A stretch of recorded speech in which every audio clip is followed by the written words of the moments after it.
లోకేష్, నేను, యాదవ్, నువ్వు అందరం నలుగురం కలిసేసి ఒక్కటి ఇచ్చామనుకో చెర్రీ పులివెందులలో పడిపోతాడు.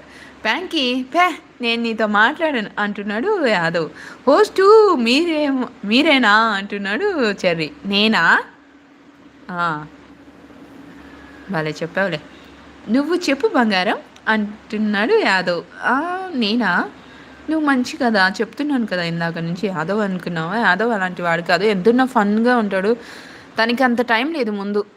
వేరే వేరే డిఫరెంట్ డిఫరెంట్ ఐడీస్తో వచ్చేంత ఎప్పుడు ఈ ఐడీతోనే నాకు కనిపించాడు, వేరే ఐడీతో కూడా కనపడలేదు. అయ్యో వారణాసి గారు అంటుంది ప్యాంకీ. చెర్రీ కాదు అక్క అంటుంది ప్యాంకీ. చెర్రీనే అక్క అని నాకు డౌట్ వస్తుంది అంటుంది ప్యాంకీ. గారు అంటున్నాడు యాదవ్. నాకు వారణాసి తెలుసు అంటుంది ప్యాంకీ. అమ్మయ్య, థ్యాంక్ యూ ప్యాంకీ, బ్రతికిచ్చావు అంటున్నాడు